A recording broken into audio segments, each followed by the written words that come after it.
अस्सलाम वालेकुम दोस्तों, कैसे हैं आप लोग। तमाम देखने और सुनने वालों को खुशामदीद कहूँगा। वीडियो को हरगिज़ इग्नोर मत करना, बड़ी इंपॉर्टेंट चीज़ें मैं बताने जा रहा हूँ इस वीडियो में। और ये आप मत सोचना कि आसिफ भाई अक्सर औकात ये कहते हैं, बट आज दोस्तों जो बात करने जा रहा हूँ ना, मैं उसको प्रॉपरली मीन कर रहा हूँ। उसका रीज़न दोस्तों कि आज की वीडियो में मैं आपको ना सिर्फ के टेक्निकल एनालिसिस दूंगा कि बिटकॉइन यहाँ पर किस रेंज में मौजूद है, यहाँ पर एक बड़ा मूव आने वाला है और वो क्या आने वाला है, और सबसे इंपॉर्टेंट चीज़ कि फंडामेंटली मार्केट को क्या बैक मिलने वाली है और उसके बाद मार्केट आपको कहाँ जाती हुई दिखाई देगी। बहुत इंपॉर्टेंट वीडियो रहेगी और ये वीडियो देख लोगे तो यहाँ पर अगले कुछ दिनों के अंदर जो बड़ी बड़ी अपडेट्स आनी है मार्केट में, उस टाइम आप जो है मार्केट में गवाची हुई गानी बनोगे, बल्कि आप लोग जो है वहाँ प्रॉपर आपको आइडिया होगा कि मार्केट में इस टाइम अगला कदम क्या होने वाला है। तो बिना किसी देरी के वीडियो को स्टार्ट करते हैं और सबसे पहले करते हैं बिटकॉइन के टेक्निकल एनालिसिस।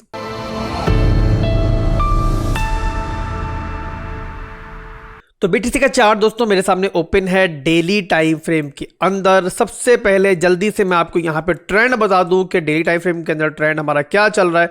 आपके सामने दोस्तों कि बिटकॉइन यहाँ पर हायर हाइज हायर लोज बना रहा था, ये हायर हाई बना, ठीक है, फिर हायर लो बना, सही है, फिर एक नया हायर हाई मिला और अब है बिटकॉइन एक हायर लो के मूव के अंदर, यानी कि बिटकॉइन जो है वो अप ट्रेंड के अंदर है और यहाँ पर हायर हाइज हायर लोज बना रहा है। यहाँ पर हमारा इंटरनल स्ट्रक्चर ब्रेक भी मिला है और ओवरऑल यहाँ पे डेली के अंदर भी और 4 घंटे और इवन 1 घंटे के टाइम फ्रेम के अंदर भी बिटकॉइन जो है वो हायर हाइज हायर लोज के अंदर है। तो यहाँ पर पहली पॉजिटिव चीज़ कि बिटकॉइन का ट्रेंड जो है वो यहाँ पर फिलहाल भी हायर हाइज हायर लोज के अंदर ही है। और सेकेंड चीज़ दोस्तों यहाँ पर एक और चीज़ मैं आपको दिखा दूँ जल्दी से, और वो ये चीज़ है दोस्तों कि बिटकॉइन आपके सामने है कि डेली टाइम फ्रेम के अंदर एक बहुत बड़े असेंडिंग ट्रायंगल के अंदर इस टाइम ट्रेड कर रहा है, काफ़ी लंबे से कर रहा है और इसी ट्रायंगल के अंदर बिटकॉइन इस टाइम भी चल रहा है।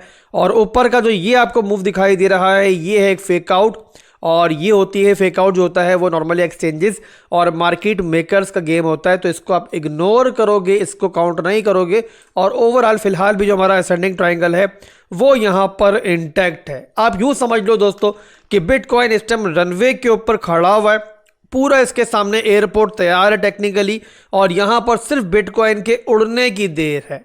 बस इस उड़ान के लिए इसको क्या चाहिए दोस्तों, इसको उड़ान के लिए इसको चाहिए फ्यूल, जो कि इसके पास नहीं है, पेट्रोल इसके पास नहीं है। और पेट्रोल कहाँ से मिलेगा, इसे मिलेगा फंडामेंटल से। तो यहाँ बिटकॉइन के टेक्निकल एनालिसिस, टेक्निकल सिचुएशन मैंने आपको बता दी है। और यहाँ पर अभी बिटकॉइन जहाँ बैठा हुआ है ये बैठा हुआ है अपने रेजिस्टेंस लेवल के ऊपर, जहाँ से बार बार ये रिजेक्शंस ले रहा है। तो ओवरऑल इसी रेजिस्टेंस एरिया के आसपास ही बिटकॉइन घूम रहा है। तो यहाँ पर ओवरऑल बिटकॉइन को इंतजार है दोस्तों सिर्फ और सिर्फ किस बात का, स्पॉट ETF का, कि वहां से अप्रूवल आती है या फिर वो डिसअप्रूव करते हैं। तो बिटकॉइन को वहां से जैसी रिपोर्ट मिलेगी बिटकॉइन ने वैसा ही बिहेव करना है। साफ सी बात है, कोई इसमें मसला है फिसक और इस नहीं है और कोई भी इसमें लंबी चौड़ी कहानी नहीं है कि मैं आपको सुना के घुमाता रहूं और आप भी साथ साथ घूमते रहो। तो सब साफ सी बात है कि अगले कुछ दिनों के अंदर 3-4 दिन के अंदर जो है हमारे स्पॉट ETF का एक बड़ा फैसला आना है और मार्केट ने उसके हिसाब से बिहेव करना है। अब यहाँ पर दोस्तों 2 सिनेरियो हमारे पास।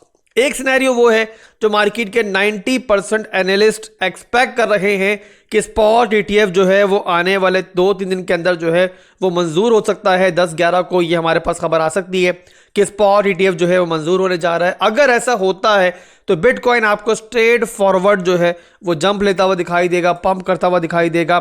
और स्पॉट ETF की मंजूरी के बाद आपका पहला जो टारगेट रहेगा बिटकॉइन का वो रहेगा हमारे वीकली टाइम फ्रेम का एक और रेजिस्टेंस एरिया, और वो ये है दोस्तों हमारा ये वाला एरिया। ये बनता है हमारा 47,000 से लेकर लगभग यहाँ पे 48,000 का एरिया। तो अगर स्पॉट ETF मंजूर होता है तो यहाँ पर हमारी एक्सपेक्टेशन यही है कि बिटकॉइन जो है इसको टारगेट कर सकता है। छोटी मोटी अगर वो उससे पहले मैनिपुलेशन भी करता है तो ओवरऑल यहाँ पे हम टारगेट ये रख के चल सकते हैं कि स्पॉट ETF के बाद शॉर्ट टर्म के अंदर जो है बिटकॉइन यहां तक जा सकता है। और उसके बाद आता है अब सेकंड सिनेरियो जो कि 10% एनालिस्ट एक्सपेक्ट कर रहे हैं कि बिटकॉइन स्पॉट ETF जो है वो यहां पे रिजेक्ट भी हो सकता है किसी भी रीजन को बुनियाद बनाकर जो सिक्योरिटी एंड एक्सचेंज कमीशन है वो स्पॉट ईटीएफ को रिजेक्ट या फिर इससे डिले कर सकता है। और अगर दोस्तों दोनों में से कोई भी चीज होती है ना, सिर्फ रिजेक्शन की यहाँ बात नहीं हो रही है, अगर यहाँ पे स्पॉट ईटीएफ को डिले भी किया जाता है, 2-3 महीने के लिए आगे कर दिया जाता है, तो वो भी मार्केट के लिए एक बड़ी नेगेटिव खबर होगी और मार्केट उसी के हिसाब से बिहेव करती हुई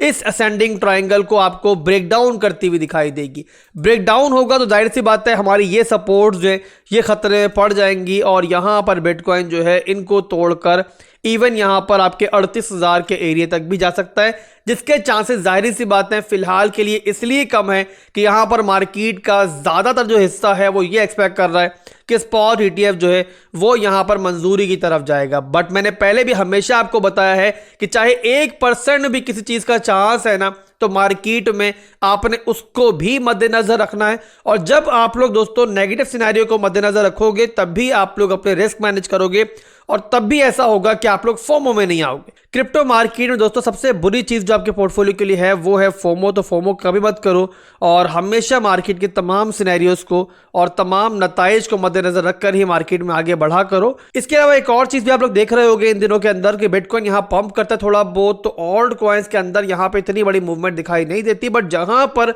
बिटकॉइन यहाँ पे थोड़ा सा रिट्रेस करना स्टार्ट हो जाए, इवन यहाँ पे $300-400 भी अगर बिटकॉइन नीचे आता है, तो ऑल्ट कॉइन्स के अंदर आपको काफी ज्यादा डंप दिखाई देता है, काफी ब्लीडिंग दिखाई देती है। तो उसका बड़ा रीजन दोस्तों ये है कि इस टाइम इन्वेस्टर्स का जो कॉन्फिडेंस है और जहां से उनको लगता है कि पैसा कमाने की उनको उम्मीद दिखाई देती है वो है बिटकॉइन, क्योंकि स्पॉट ईटीएफ यहां पर काफी नजदीक है हमारे और यहां पर एक्सपेक्टेशन भी काफी लोगों की यही है कि वो मंजूर हो जाएगा। तो यहां पर इसी रीजन की वजह से ऑल्ट कॉइन से पैसा निकल के बिटकॉइन की तरफ जा रहा है। और अगर आप देखते हो बिटकॉइन डोमिनेंस का चार्ट जो कि अब ये दिखाता है कि कितना पैसा बिटकॉइन के अंदर और कितना तमाम दीगर ऑल्ट कॉइन्स के अंदर है, तो हमें दिखाई देता है बिटकॉइन डोमिनेंस के चार्ट के ऊपर कि यहां पर बिटकॉइन की डोमिनेंस जो है अब मुसलसल यहां पर काफी दिनों से पंप कर रही है। और ये देखो तो यहां पर कितनी बुलिश रैली हमें डेली टाइम फ्रेम के अंदर दिखाई दे रही है यहां पे बिटकॉइन डोमिनेंस की। और इसका मतलब ये है कि पैसा जो है वो ऑल्ट कॉइन से निकल रहा है और बिटकॉइन के अंदर आ रहा है। अगर मैं इसी चार्ट को वीकली के अंदर कन्वर्ट करूं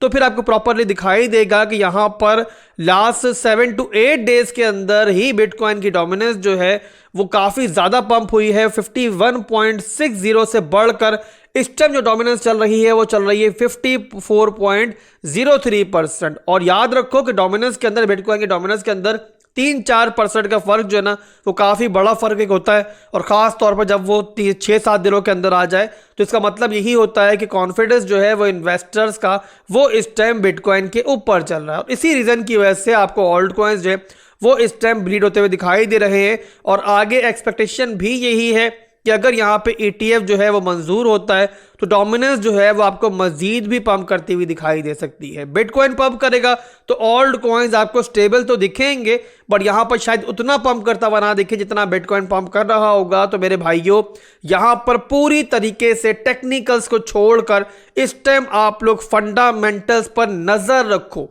किसी भी टाइम दोस्तों अगर अच्छी खबर आएगी बिटकॉइन पंप करेगा, अगर बुरी खबर आएगी तो बिटकॉइन यहां पर स्ट्रेट फॉरवर्ड डंप करेगा। और इसके लिए दोस्तों अगर खुद आप मेहनत करना नहीं चाहते हो तो आपने क्या करना है कि वीडियो के डिस्क्रिप्शन में आपको एक हमारा टेलीग्राम का लिंक मिल जाएगा। उस लिंक के थ्रू आप लोगों ने हमारे टेलीग्राम को ज्वाइन करना है। वहां पर हमारे मॉड्स जो हैं आपको पल पल मार्केट के फंडामेंटल्स की अपडेट दे रहे हैं।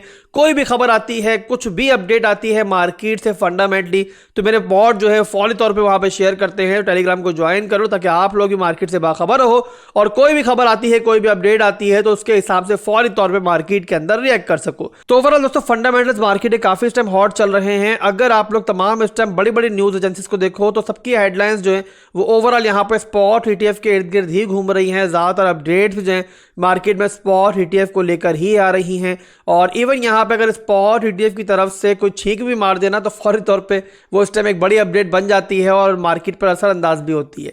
अगर आप देखो यहाँ पे कॉइन डेस्क के ऊपर, तो कॉइन डेस्क के ऊपर भी जो इस टाइम हेडलाइन चल रही है आज की वो आपको दिखाई देगा कि स्पॉट ETF की ही चल रही है। और यहाँ पर ये खबर ही बड़ी इंपॉर्टेंट है। खबर को देखो तो आपको ये दिखाई देता है कि यहाँ पर फाइनल बिटकॉइन ETF की जो एप्लीकेशन फाइलिंग्स है उनको यहाँ पर तमाम बड़ी बड़ी जो मेजर यूएसए की एक्सचेंजेस हैं वो अपनी एक्सचेंज के ऊपर जो है वो पोस्ट कर रही हैं और यहाँ पे लोगों को बता रही हैं कि किस किस ने यहाँ पर जो है बिटकॉइन स्पॉट ETF के लिए फाइलिंग की हुई है। और इससे हमें क्या अंदाजा होता है कि एक्सचेंजेस जो है वो भी काफी कॉन्फिडेंट है इस टाइम कि किसी भी टाइम जो है स्पॉट ETF जो है मंजूर हो सकता है। अगर मुझसे मेरा ओपिनियन पूछोगे तो मेरे भाइयों मुझे भी ऐसा ही लगता है कि स्पॉट ETF जो है सिक्योरिटी एंड एक्सचेंज कमीशन को सूनर और लेटर जो है वो मंजूर करना ही पड़ेगा। बट मेन मुद्दा यहाँ पर सिर्फ ये नहीं है कि यहाँ पर जो स्पॉट ETF है वो मंजूर होगा या ना मंजूर होगा, मुद्दा ये भी है कि जो डेडलाइन है उस डेट पर यहाँ पे जो सिक्योरिटी एंड एक्सचेंज कमीशन है ETF को मंजूर करता है या नहीं करता है।